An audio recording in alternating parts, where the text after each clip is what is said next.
Good evening. Real analysis के next lecture में continuity की कुछ और प्रॉपर्टीज हम लोग आज सॉल्व करेंगे।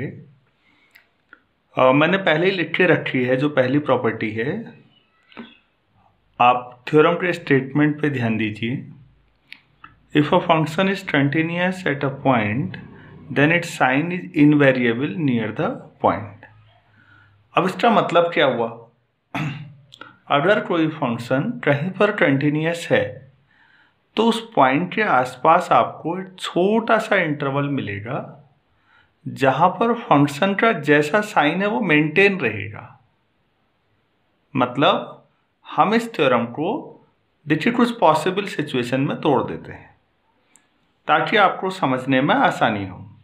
ऐसा भी हो सकता है कि पूरी थ्योरम आ जाए या फिर मैंने कुछ पॉसिबल केसेस बनाए हैं, इनमें से कोई केस आपसे परीक्षा में पूछ लिया जाए। देखिए हमने f को कंटिन्यूअस माना है क्लोज इंटरवल में और c कोई पॉइंट ले लीजिए बीच में, मतलब ओपन इंटरवल में।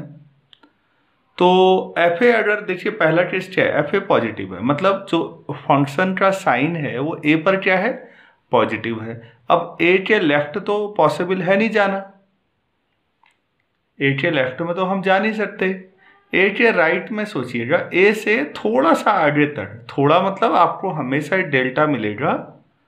आप पहला पार्ट पढ़िए, एफ ए पॉजिटिव है तो आपको ये डेल्टा मिलेगा जहां ए से ए प्लस डेल्टा के बीच हर पॉइंट पर फंक्शन पॉजिटिव है, ऐसा जरूर मिलेगा। एकदम एब्रप्ट चेंज नहीं आएगा, मतलब फंक्शन ए पर पॉजिटिव है और ठीक आगे को बाकी सारे पॉइंट पे जीरो या नेगेटिव है, ऐसा नहीं हो सकता। अगर वो कंटिन्यूअस है तो ए से थोड़ा आगे तक कहीं तक वो साइन मेंटेन रहेगा। अगर सेकंड पढ़िए, ए पर नेगेटिव है तब भी वही बात है, तो ए से ए प्लस डेल्टा एट आपको मिलेगा डेल्टा, जहां फंक्शन नेगेटिव ही रहेगा। ऐसे तीसरा पढ़िए, बीच में कोई पॉइंट सी है जहां पर फंक्शन अगर पॉजिटिव है तो आपको एक डेल्टा जरूर मिलेगा such that c minus delta से सी प्लस डेल्टा के बीच हर जगह पर फंक्शन पॉजिटिव होगा। और अगर एफ सी नेगेटिव है तो यही नेगेटिव के लिए हो जाएगा। अब लास्ट में राइट हैंड पॉइंट पे आ जाइए, बी पर। अगर फंक्शन बी पर पॉजिटिव है तो b माइनस डेल्टा से b के बीच में, क्योंकि b के राइट हैंड साइड में तो जा नहीं सकते, आपको एक छोटा सा डेल्टा ऐसा मिला, ऐसा इंटरवल बनाया आपने जहां फंक्शन पॉजिटिव है। और अगर b पर नेगेटिव है तो ऐसा ही आपको एक छोटा इंटरवल मिल जाएगा जहां फंक्शन नेगेटिव है। कहने का मतलब क्या है, इतने सारे केस प्रूफ करने की जरूरत नहीं है। हमने हर एक दो केसेज में से कोई एक केस ले लेंगे, आसानी से प्रूफ हो जाएगी थ्योरम। अगर मेरे पास ये क्लोज इंटरवल है, सपोज ये ए है और ये बी है,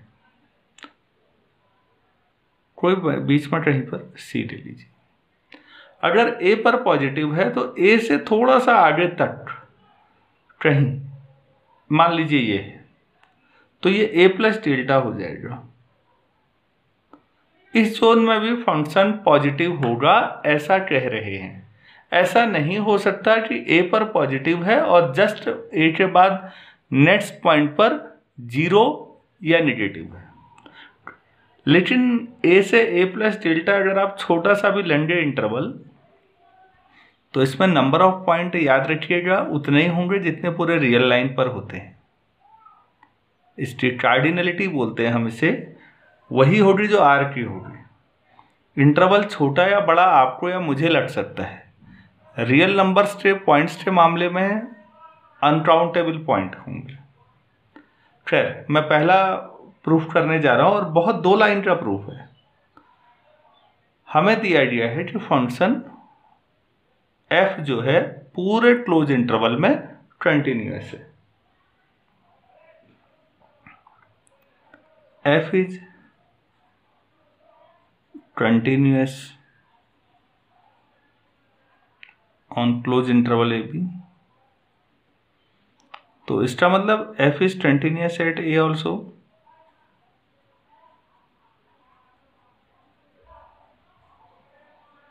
एट ए ऑल्सो, ठीक है। अगर पूरे इंटरवल में कंटिन्यूअस है तो एफ ए पर भी कंटिन्यूअस होगा। So for every epsilon greater than 0 there exist a delta greater than 0 such that fx minus fa mod less than epsilon for every x belongs to a plus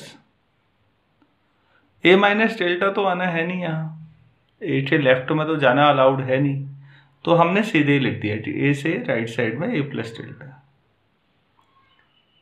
sorry less than epsilon. तो फिर ये F x क्या होगा, F x distribute होगा, हमने पहले भी किया, एफ ए माइनस एप्सिलॉन से F A plus for every x belongs to A से ए प्लस डेल्टा।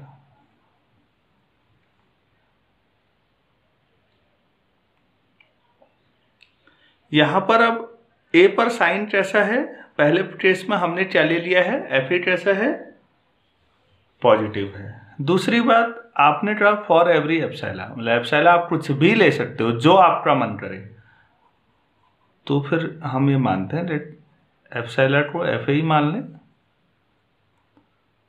तब भी तो ये सही आना चाहिए। तो अब क्या आ जाएगा देखिए, तो एप्सिलॉन की जो एफ ए रखेंगे यहाँ पर क्या आ जाएगा, 0 लेस देन एफ एक्स। यहां छोड़ दीजिए क्या आना है,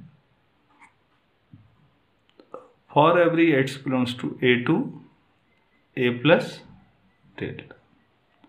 तो अगर आपके पास एफ ए पॉजिटिव आ रहा है तो आपको एक ए से ए प्लस डेल्टा तक एक छोटा सा इंटरवल मिलेगा जहां फंक्शन पॉजिटिव होगा। उम्मीद है आपको समझ में आया होगा।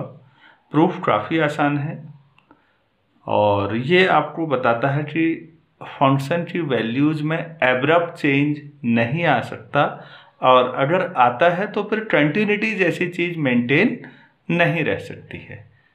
उम्मीद है पहला पार्ट आपको समझ में आया होगा। सेकंड, आप उसी पैटर्न पर खुद सोच सकते हैं इसी तरीके से। थर्ड पे सोचने की ज़रूरत है कि थर्ड क्या कह रहा था। थर्ड पॉइंट में हमने सी पॉइंट ले लिया था कोई। फर्स्ट पार्ट आपको उम्मीद है क्लियर होगा, मैं थर्ड पार्ट आपको दिखाता। हमने मान लिया कि कोई पॉइंट जो सी है बीच में है, बीच में मतलब ओपन इंटरवल ए बी में, और फंक्शन वहाँ पर कंटिन्यूअस है। तो फिर for every epsilon greater than 0 अगर ऐसा है, अगर हर एप्सिलॉन के लिए there exist a delta positive such that F x minus F C mod less than epsilon for every x belongs to, क्या हो जाएगा, सीधे लिख दें, C minus delta to C plus delta. आप इसे करेंगे x minus C mod less than delta, तो यहाँ से एफ एक्स डिस्ट्रीब्यूट आ जाएगा, एफ सी माइनस एप्सिलॉन से f c plus epsilon for every x belongs to c minus delta to C plus delta. फिर वही है, this statement is true for every epsilon. आप कुछ भी ले लीजिए, तो हम क्या ले लें, एप्सिलॉन को एफ सी उठा लेते हैं, तब भी सही होना चाहिए। तो फिर अगर वो रखा जाए तो क्या मिलेगा, ये 0 हो जाएगा, तो फिर वही आ जाएगा। सो एफ एक्स पॉजिटिव है for every x belongs to c minus delta से सी प्लस डेल्टा। सी पर पॉजिटिव हमने लिया था। थर्ड पार्ट जो स्टेटमेंट का था उसमें ये था कि सी पॉइंट पर फंक्शन पॉजिटिव है, तो हमने ये साबित किया कि सी का एक नेबरहुड मिलेगा। ये नेबरहुड है सी को कंटेन करने वाला ओपन इंटरवल जहां पर फंक्शन पॉजिटिव है, ऐसा जरूर मिलेगा। ऐसे ही अगर आप लास्ट पॉइंट बी पर कोशिश करेंगे तो मुझे उम्मीद है जैसे आपने ए वाला किया था यहाँ भी हो जाएगा। तो हमने लास्ट पार्ट में आप छोड़ता हूँ, मैंने जब लिखाए थे तो आपको कई सारे पार्ट लिखाए, 6 पार्ट। प्रूफ कराते समय 2 पार्ट हैं, वो भी 2-2 लाइनें हैं, और मुझे भरोसा है आपको समझ में आया होगा कि फंक्शन कंटिन्यूअस है तो एब्रप्ट चेंज वैल्यूज में नहीं होता है। इतना समझ में आ गया तो अब आप नेक्स्ट थ्योरम की ओर जा सकते हैं। उम्मीद है बाकी पार्ट आपको समझ में आ गए होंगे या आप खुद कर लेंगे। अगर आपको ऐसा लगता है कि नहीं हो पा रहा है तो प्लीज़ आप मुझे मैसेज करिएगा, मैं सॉल्यूशन आपको दे दूँगा। नेक्स्ट जो इस छोटी सी प्रॉपर्टी के बाद जो इसका एप्लीकेशन होगा वो इस थ्योरम में हम लोग करेंगे, और कंटिन्यूटी के चैप्टर की ये सबसे इम्पोर्टेंट थ्योरम्स में से एक मानी जाती है।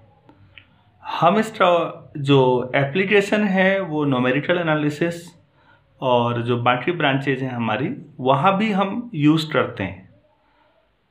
नॉर्मली हम पॉलिनोमियल्स के रूट्स के बारे में सोचते हैं कैसे निकालें, या अलजेब्राइक एक्सप्रेशन कई बार नहीं होते तो रूट्स निकालने के लिए ये मेथड सबसे शानदार मेथड्स में से एक है। पहले आप देखिए कि क्या कह रहा है।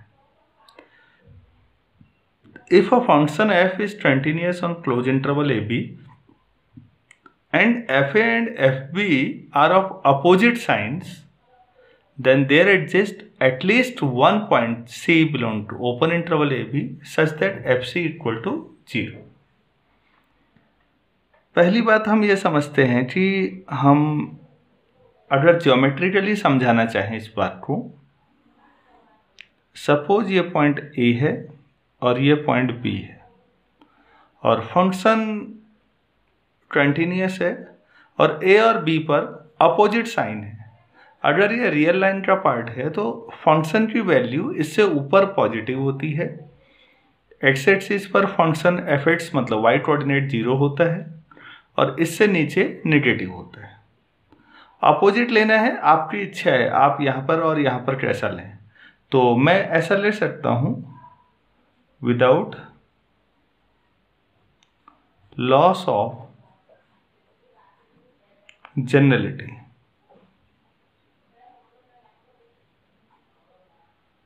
Late us take f a negative और एफ बी पॉजिटिव ले लेते हैं। ये विदाउट लॉस ऑफ जनरलिटी का मतलब है कि आपने जैसे एफ ए खुद ही ले लिया, नेगेटिव ले लिया, तो इससे कोई फर्क जनरल थ्योरम्स पे नहीं पड़ेगा। आप पर्टिकुलर केस नहीं उठा रहे हैं भाई, कोई भी या तो नेगेटिव मानना था या पॉजिटिव।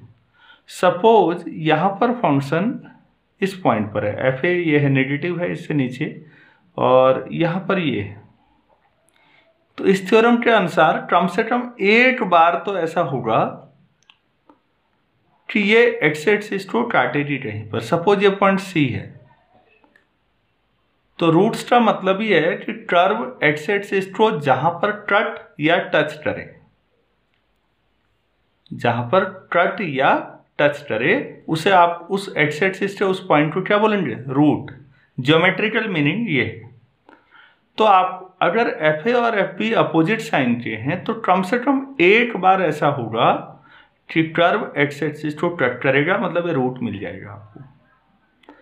एटलीस्ट वन इसलिए कहा गया है, ऐसा भी संभव है। देखिए यहाँ से शुरू हुआ और हम ऐसे ले जाते हैं,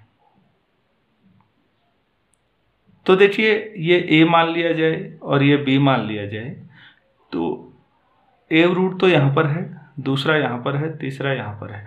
कितने रूट हो जाएंगे, 3 रूट हो सकते हैं। ऐसे ही अगर आप सोचिए यहाँ पर ए है, यहाँ बी, ये भी तो हो सकता है। 1 2 3 4 5 रूट हो सकते हैं। ऐसा भी हो सकता है कि यहां से चलें और इसको टच किया केवल और फिर काटते हुए चलें, ये भी तो हो सकता है। तो प्लीज जब टच करता है तो याद रखिएगा दो रूट बराबर होंगे, इसका मतलब दो रूट्स बराबर होंगे। क्वाड्रेटिक इक्वेशन में आप लोगों ने पढ़ा होगा, क्वाड्रेटिक इक्वेशन पैराबोला को रिप्रेजेंट करती है और वो एक्स एक्सिस को टच करने का मतलब वहां पर दोनों रूट्स बराबर हो जाते हैं, जिसे आप लोग b square equal to 4ac ही पढ़ते हैं। तो ये दो रूट हैं, भले ही बराबर हैं, तो 2 और 8 3 रूट हो गए, जिनमें से 2 बराबर हैं। इस पूरी बातचीत से ये समझ में आया कि अगर एफ ए और एफ बी अपोजिट साइन के हैं,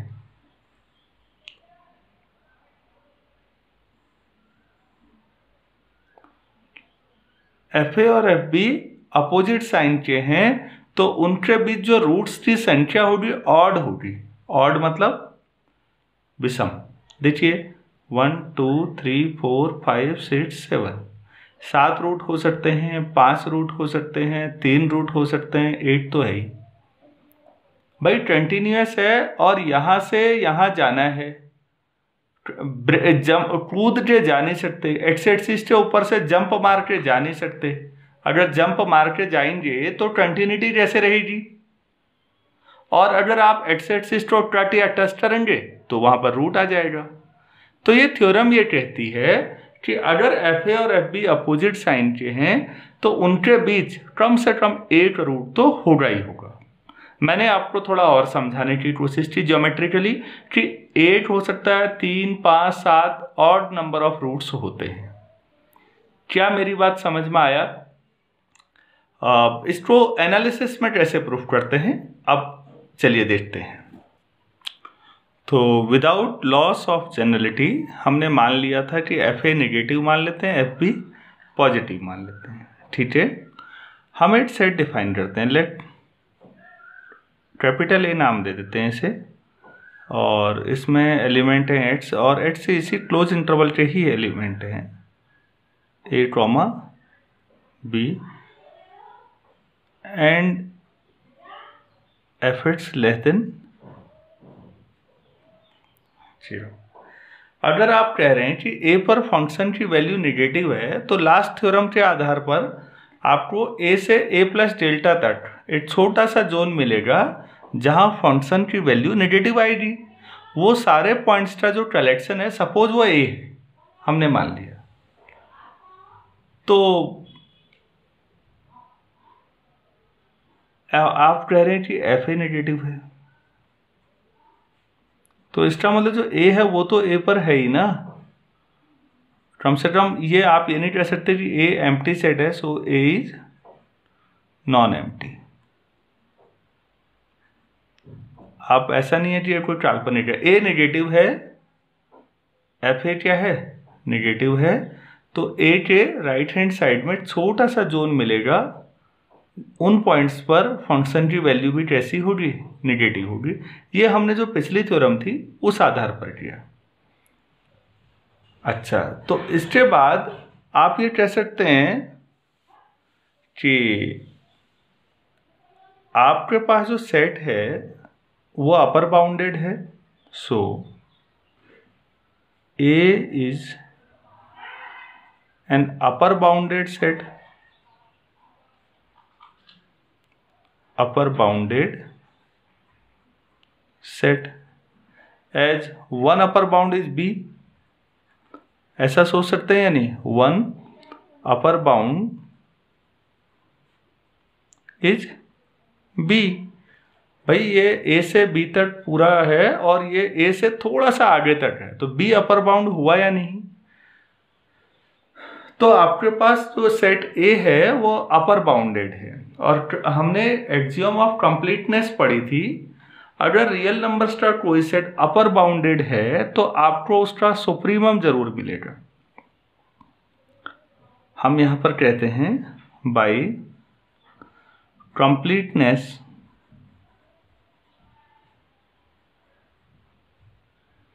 property of real numbers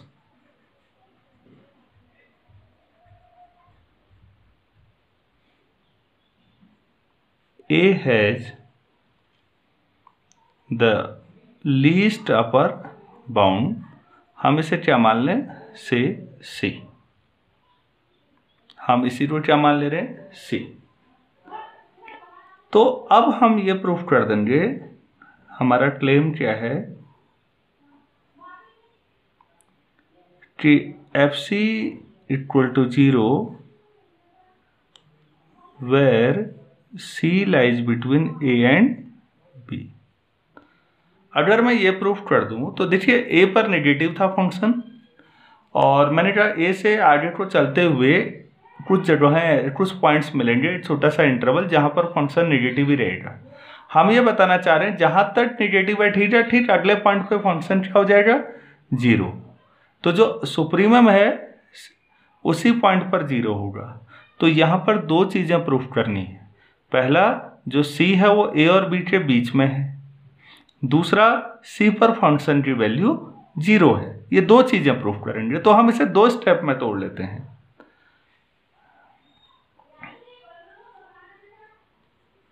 step 1, we shall prove that, हम क्या करेंगे, we shall prove that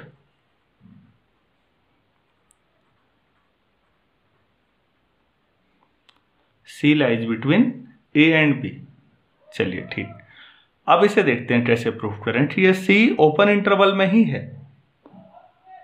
as F is continuous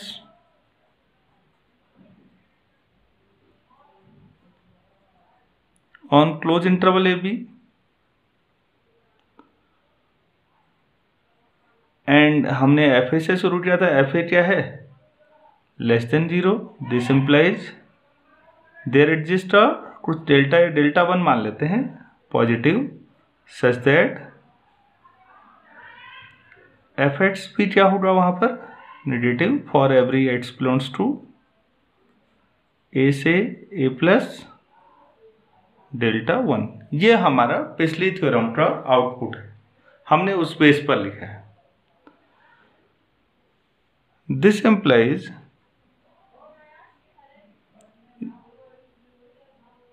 A से A प्लस डेल्टा 1 तक का जो आपका ये आ रहा है, तो फिर ये A का कैपिटल A जो सेट है उसका सबसेट हुआ या नहीं भाई। कैपिटल A में क्या था, आपने पीछे डिफाइन किया, जहां पर फंक्शन, वो सारे पॉइंट्स का कलेक्शन जहां पर फंक्शन नेगेटिव है। और अभी भी आप कह रहे हैं कि A पर नेगेटिव है तो A पर ऐसा है। नेगेटिव तो और जगह पर भी हो सकता है ना पूरे जोन में। आपने 8 से ज़्यादा रूट के मामले में सोचिए तो आपको मैंने अभी जो किया था, आप इसे देखिएगा, A पर नेगेटिव है, अगर यही एक केस आता है तो जो आपका कैपिटल A सेट है वो भी यही है, और अभी A से A प्लस डेल्टा 1 वाला भी यही होगा। लेकिन अगर आप ये वाला लें तो नेगेटिव तो वैल्यू इस जोन में भी है, फिर इस जोन में भी है। इस जोन में फंक्शन नीचे है ना, तो नेगेटिव हुआ। और ये वाला जो है A से डेल्टा 1 तक, A प्लस डेल्टा 1, ये तो छोटा सा यही होगा। तो आप समझ रहे होंगे कैपिटल A सेट बड़ा भी हो सकता है। आप और केसेस भी देखिए ऐसा। तो नेगेटिव तो बहुत सारी जगहों पर है, कई जोन में है। तो इसलिए जो हमारा शुरू में लिया गया सेट है,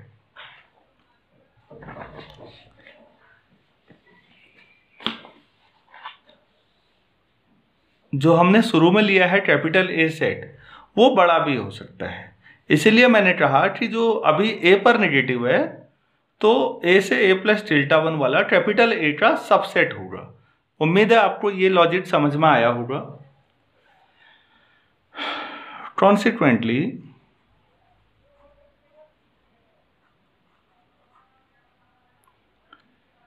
द सुप्रीमम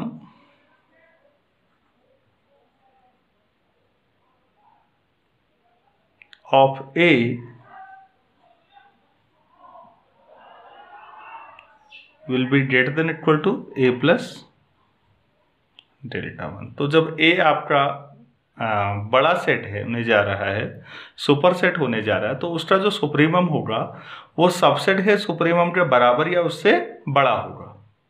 आप लोगों के दिमाग में ऐसा आ सकता है कि भाई जब ये बड़ा सेट है तो सुप्रीमम वही बराबरी कैसे संभव है। आप लोग देखिए, ये है मान लेते हैं ए और ये मान लेते हैं बी, तो A is a proper subset of B. Supremum A कितना होगा 2, सुप्रीमम बी वो भी 2, दोनों का सुप्रीमम 2 ही आएगा, जबकि बी प्रॉपरली कंटेन करता है ए को, प्रॉपर सबसेट है, तो दोनों का सुप्रीमम बराबर भी हो सकता है। भाई इतना है कि बी अपने सुप्रीमम को कंटेन करता है, ए कंटेन नहीं करता है, तो जो बी का सुप्रीमम है आप उसे मैक्सिमम भी बोल सकते हैं क्योंकि वो कंटेन कर रहा है। ये मैक्सिमम, सुप्रीमम, ये सब चीज़ें मैंने आपको पिछले लेक्चर्स में बताया है पहले। तो ए बड़ा है तो उसका सुप्रीमम, इसके सुप्रीमम, इसमें सबसे बड़ी वैल्यू क्या है, ए प्लस डेल्टा वन ही है, तो उसके बराबर या उससे बड़ा होगा। ये समझ में आया? 10 ए से बड़ा ए प्लस डेल्टा वन और उससे बड़ा या बराबर क्या होगा, सी होगा या नहीं। आपने क्या कहा था, कैपिटल ए का सुप्रीमम क्या ले लिया था आपने शुरू में, A has the least upper bound से सी, तो ऐसा होगा या नहीं। तो इससे आपको ये समझ में आ गया कि भाई ए से तो बड़ा ही है सी। ठीक, हमें प्रूफ क्या करना है उसे मत भूलिए, हमें प्रूफ करना है कि जो सी है वो ए से बड़ा है बी से छोटा, मतलब बीच में है। तो मैंने ये आधा पार्ट किया अभी, और ये पार्ट भी पिछली थ्योरम की मदद से देखिए कितना आसान बना। पहले आपने ये छोटा सा इंटरवल ले लिया जहाँ फंक्शन ए पर नेगेटिव था, तो यहाँ पर भी नेगेटिव है, तो ये हिस्सा कैपिटल ए का सबसेट है। ये कैसे आया होगा ये मैंने आपको डायग्राम वाला समझाया था। तो आपने the supremum of A greater than equal to A plus delta one. अब लेकिन ये जो है ए से बड़ा है ए प्लस डेल्टा वन, और इसका सुप्रीमम तो कैपिटल ए जो है उसका सुप्रीमम आपने सी लिया है, तो ए से बड़ा सी। अब आधा रह गया, बी से छोटा दिखाना है। अब देखो also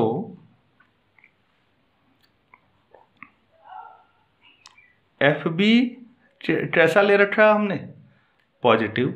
this implies there exist a delta two positive such that fx greater than 0 for every x belongs to b minus delta 2 से b तक। ये हमने पिछली थ्योरम में पढ़ा था कि एक छोटा सा जोन यहां भी मिलेगा।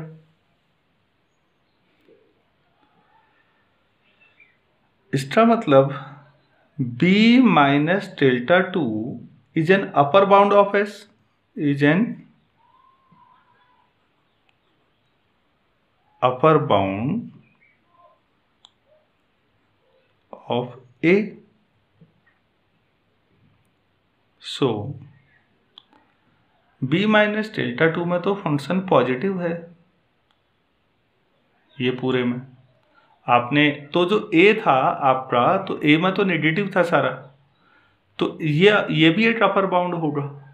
अगर ये भी कोई अपर बाउंड होगा तो जो इसका लीस्ट अपर बाउंड है ए का, उससे तो बड़ा अपर बाउंड होगा ये। सो सी से बड़ा क्या हो जाएगा, बी माइनस डेल्टा 2, और इससे बड़ा तो बी है ही। This implies C less than B. आप अगर इसको और इसे कंबाइन कर दें तो हेंस वी हैव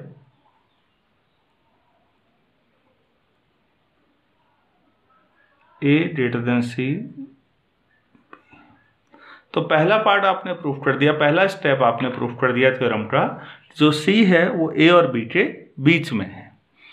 अब स्टेप 2 हमने करना है कि यहाँ पर FC की वैल्यू 0 ही होनी चाहिए। तो हमारे पास डायरेक्ट मेथड नहीं है, तो हम क्या करेंगे, इनडायरेक्ट मेथड। हम लोग FC को एक बार पॉजिटिव और एक बार नेगेटिव ले लेंगे और हम ये देखेंगे कि FC पॉजिटिव आने में भी कंट्राडिक्शन है, FC नेगेटिव आने में भी कंट्राडिक्शन है। मतलब FC पॉजिटिव भी नहीं हो सकता, FC नेगेटिव भी नहीं हो सकता। तो आप खुद सोचिए FC क्या हो सकता है, प्रूफ हो जाएगा। अब आप लोग सेकेंड स्टेप में आइए। सपोज FC हमें प्रूफ करना है कि FC 0 है और मैं मान लेता हूँ कंट्राडिक्शन से कि FC 0 नहीं है। अगर FC 0 नहीं है तो फिर FC या तो नेगेटिव होगा या पॉजिटिव होगा। हम दोनों केस को रिजेक्ट करते हैं एक एक करके। केस फर्स्ट, अगर FC नेगेटिव है तो फिर लास्ट थ्योरम से सोचिए, then there exist a delta 3 positive such that Fx उस पूरे जोन में नेगेटिव रहेगा for every x belongs to C पर था ना ये, तो हम इंटरवल क्या लेंगे, C माइनस डेल्टा 3 से C प्लस डेल्टा 3। इस पूरे जोन में Fx क्या रहेगा, नेगेटिव रहेगा। Let D be any point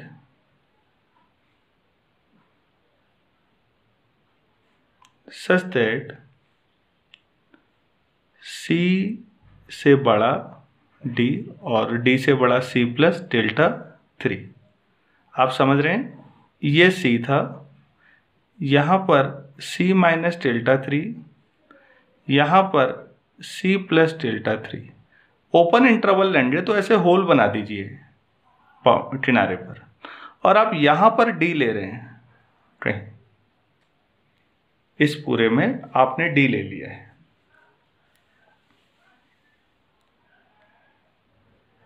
तो फिर आपके पास जो D है, D पॉइंट पर भी आप कह रहे हैं कि फंक्शन नेगेटिव होगा, तो D कहाँ बिलोंग करेगा, कैपिटल A में। आपने कहा था कि जो A है उसका सुप्रीमम C था, याद होगा आपको। मतलब सबसे बड़ा पॉइंट जो हो सकता है, सुप्रीमम भी जरूरी नहीं है बिलोंग करे, लेकिन हो सकता है वो C होगा। अब आप कह रहे हैं C से बड़ा D है एक और आगे, वो भी A में है, बट सुप्रीमम ऑफ A आपने C ले रहे हैं और अब C से बड़ा आप कह रहे हैं कि D भी उसी में है। ये कंट्राडिक्शन हुआ या नहीं? किसी सेट का सुप्रीमम बता रहे हैं और फिर कह रहे नहीं उससे बड़ा भी है, वो भी उसी में है, तो फिर C सुप्रीमम कैसे हुआ?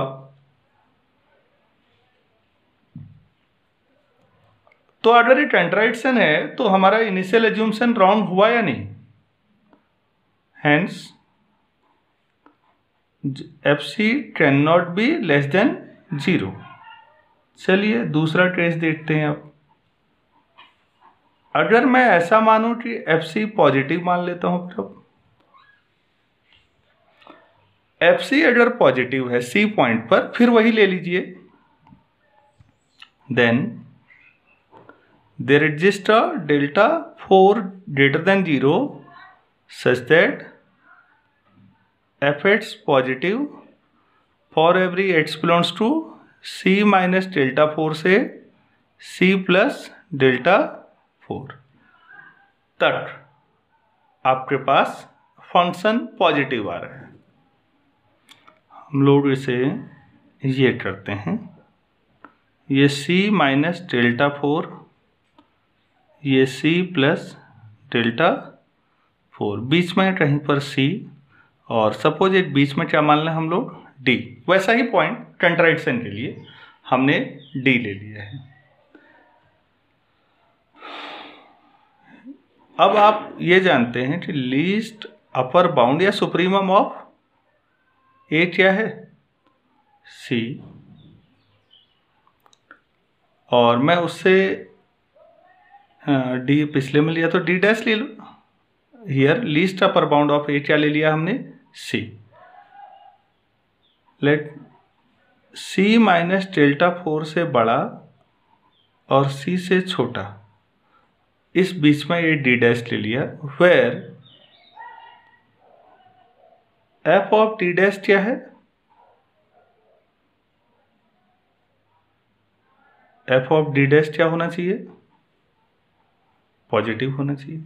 सॉरी भाई, यहाँ पर एफ सी पॉजिटिव है तो सी का ये ओपन इंटरवल है, जहाँ हर जगह पॉजिटिव है तो डी डैश पर भी क्या है, पॉजिटिव है।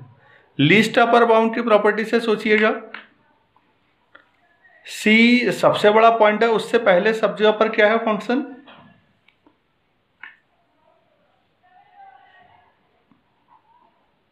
ये जो है इस आधार पर आप क्या कह सकते हैं कि सी पर फंक्शन सी से छोटा, सी सुप्रीमम था ना इसका, तो इस पूरे सेट में हर पॉइंट पर फंक्शन कैसा था, नेगेटिव था, ए पर शुरू में आपने जो लिया था, तो फिर उस हिसाब से एफ ऑफ डी डैश क्या आना चाहिए। Please without loss of generality वाला स्टेटमेंट याद रखिए, शुरू वाला, वहां पर आपने क्या कहा था, ए पर, ए के हर पॉइंट पर वैल्यू क्या होगी, ए पर नेगेटिव थी और सी सुप्रीमम था, तो फिर सी से छोटा है ये डी डैश, तो वहां पर उस डेफिनेशन से क्या होनी चाहिए, वैल्यू लेस देन 0। और अभी आप कह रहे हैं कि यहां से यहां तक फंक्शन की वैल्यू ऐसी चलेगी जैसी ये है, तो फिर यहां पर क्या आ रहा है ये, अब एफ डी डैश 8 जगह नेगेटिव और 8 जगह पॉजिटिव, दोबारा क्या आ गया, transaction, so F C can not be positive, F C negative भी नहीं हो सकता, एफ सी पॉजिटिव भी नहीं हो सकता, hence only choice is F C equal to 0। तो आपको प्लीज ध्यान दीजिए, अगर फंक्शन किसी क्लोज इंटरवल में दो डिफरेंट पॉइंट पर नेगेटिव और पॉजिटिव फंक्शन की वैल्यू है, तो बीच में कम से कम 8 जगह तो फंक्शन 0 होगा ही होगा, 8 से ज़्यादा भी हो सकता है। और मैंने बताया था इसका एप्लीकेशन बहुत वाइड है, अगर आप इसको ध्यान से सीखते हैं तो न्यूमेरिकल एनालिसिस में आप लोग बाइसेक्शन मेथड से लेकर कई सारे मेथड जो हमारे हैं वो इस प्रॉपर्टी पर बेस्ड है, इसका एप्लीकेशन बहुत ज़्यादा है, इसको ध्यान से सीखिए और समझिए, थ्योरम की लंबाई पे मत जाइए, लॉजिक समझते हैं तो वो ज़्यादा लंबा नहीं बनेगा। उम्मीद है आपको ये समझ में आएगी, और अगर ये आ जाता है तो फिर इसके आधार पर हम आगे इंटरमीडिएट वैल्यू थ्योरम के तरफ जा सकते हैं। इस लेक्चर में इतना ही करते हैं, अगर आपको कोई प्रॉब्लम है तो प्लीज़ आप मुझसे पूछ सकते हैं। Thank you.